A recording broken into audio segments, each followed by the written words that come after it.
been talking to August Turk about his book. Please hold up your book again. All right. I'll Brother hold the both up. John. Why not? Both, yes. Brother John, a monk, a pilgrim, and the purpose of life, and Business business secret. secrets of the Trappist monk. I want to talk to you about now. We were just talking about the hero's journey Right. and how you, in fact, took the hero's journey yourself, went through 2 years of just struggle of the that's part of the hero's journey. Learn through Brother John the idea of self transcendence. And now Mhm. you're coming back to the real world with your Right. gifts and powers. So tell me, how does one have these and throughout the whole time, like much like you were talking about when you met the psychotherapist and you got this kind of resurrection of Right. some sort, you've had all these incredible transformative experiences.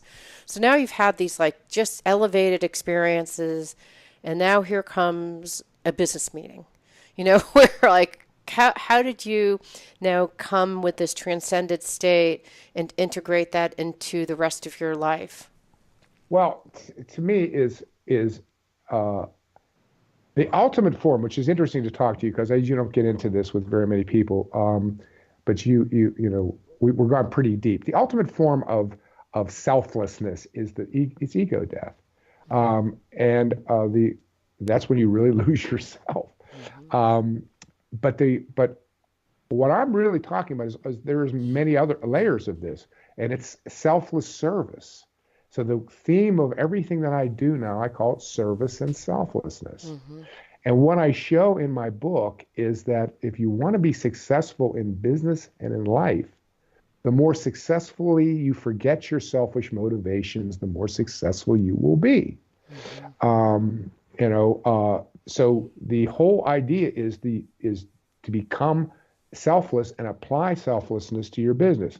So in my book, what I do is I walk people through the 7 years that I had my own business between the $2,500, four of us in a little tiny room with one desk and three pens, and my partner saying we're smart guys, we'll figure out something to do, and how we built that into two highly successful software companies using the Trappist model of service and selflessness. Hmm. So I like to say to people, it's not that strange. Think about it for a second. I came up through sales. I was actually I'm pretty good at it. I was on the cover of Selling magazine at one point.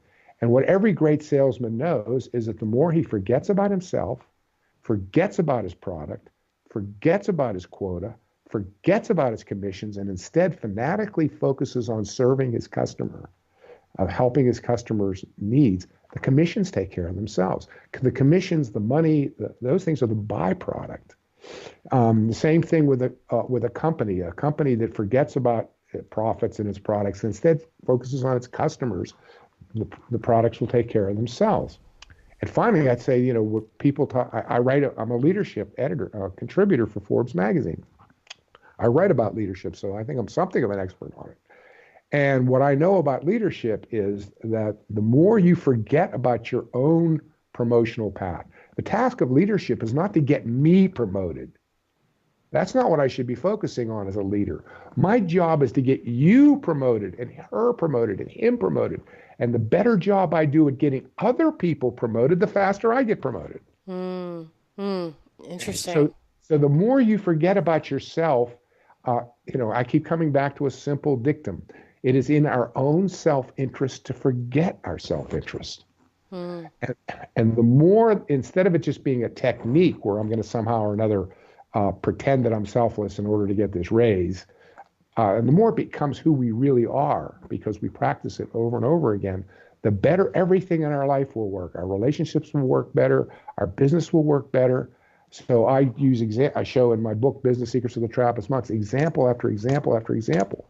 And what I love about my own book, excuse me for saying so, but what I love about my own book is that when you talk about a book like that, usually they're written by some business leader or some guy, and everybody can dismiss it and saying, "Oh yeah, yeah, yeah, that sounds great. It works for the monks, but it wouldn't work for yeah, it's all pie in the sky, tree hugging,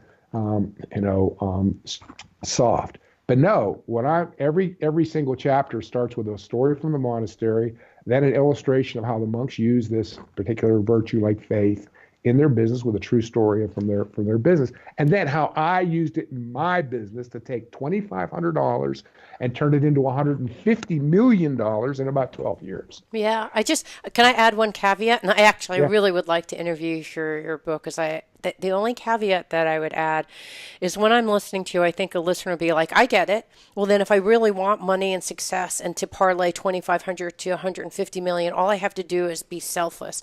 But then that in some ways, that's attachment to something else versus if you do that act of service out of joy, out of love, out of personal freedom that comes from a really different place.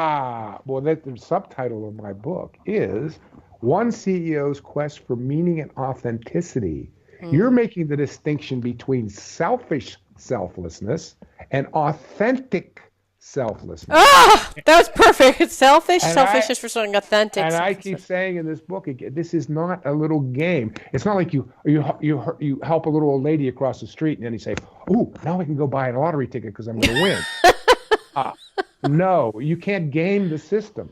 Yes. You I have to truly and utterly be the kind of person who is absolutely surprised when you get promoted. When you're saying, I can honestly say this to you, CJ, that all the work that I've put into myself over these years and everything, I honestly get far more pleasure out of seeing other people succeed than I do seeing myself Oh, succeed. lovely. And Okay. and and unless you can honestly and authentically say that, unless you can honestly and authentically say, I get more pleasure out of seeing my customer become successful than I do out of my own success, then you're not attractive. Beautiful. I You're not love it. using the model. You're just Uh, trying to game the system. I think I could talk you for a lifetime. Okay, we've been talking. Can you please hold up your books before we close? We've been All talking to right, there we August go. Dirk about his book, Brother John, A Monk, a Pilgrim, and the Purpose of Life. And we just got kind of a preview of another interview that I'd love to do that we were talking about the Business, business secrets of the business travel. secrets of that. Thank you so much Thank for you being so here. much. I really enjoyed it very much.